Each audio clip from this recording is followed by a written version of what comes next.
Welcome, we have collected 5 of the most interesting events that took place on April 18 in history.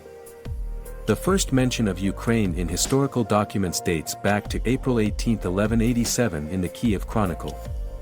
The Chronicle recorded the death of Prince Volodymyr Hlybovich of Pereyaslav, an outstanding figure of the medieval state that existed from the 9th to the 13th century on the territory of modern Ukraine. The Kyiv Chronicle is a valuable historical source that contains information about the early period of Ukraine. It was written in the Old East Slavic language, which is no longer spoken today. The Chronicle was created by monks who lived in the monasteries of Kyiv, and it served as a means of preserving the history and culture of Ukraine.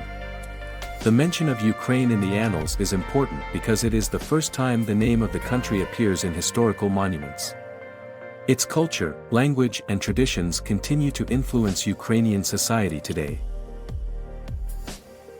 The year 1689 was a time of political upheavals and changes in England.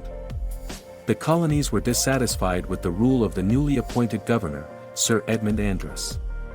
On April 18, 1689, a group of Bostonians decided to take action against Andros and his government.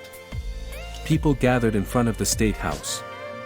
They demanded that the governor surrender and hand over the keys to the public house. When Andros refused, the crowd became alarmed and began breaking down the door. Andros and his council were eventually arrested and imprisoned. The rebellion spread throughout New England. The significance of the Boston Rebellion is that it was the first time colonists in the American colonies overthrew a colonial government. In recognition of this, April 18 is celebrated in Massachusetts as Patriot Day.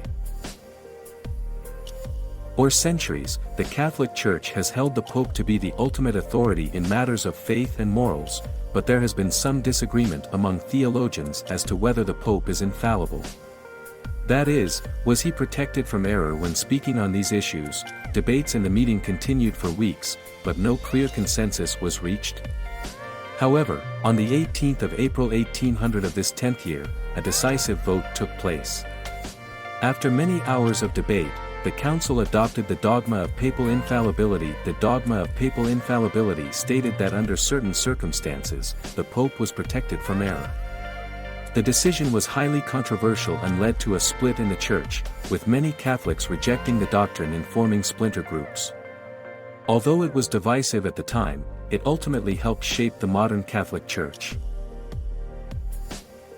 On April 18, 1902, the first known use of dactyloscopy to identify a criminal took place in Buenos Aires. Dactyloscopy is a scientific study of fingerprints for the purpose of identification. Juan Vucetic investigated a brutal murder. The killer left a bloody print on the front door, and Vucetic decided to try to identify the culprit using dactyloscopy. He collected the fingerprints of all those involved in the case and compared them with the fingerprints found at the crime scene. The case became a breakthrough in the field of criminology, as it was the first practical use of fingerprint identification.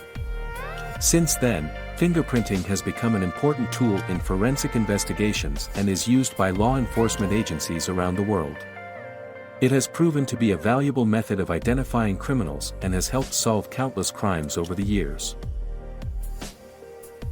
On April 18, 1909, Pope Pius X beatified Joan of Arc, a French martyr and heroine. It was a significant moment in the history of the Catholic Church, as Joan was considered a controversial figure during her lifetime. Born in 1412 in Domremy, France, Joan was a devout Catholic who claimed to have been visited by saints who urged her to fight against English rule in France during the 100 Years' War. The process of beatification is the recognition by the Catholic Church that a person is worthy of veneration and can be counted among the saints. Joan's beatification was controversial, as some church members saw her as a political figure rather than a religious one. Today, Joan of Arc is recognized as a saint by the Catholic Church and is revered as a national hero of France. Her story continues to inspire people around the world. Thanks for watching. We look forward to seeing you tomorrow.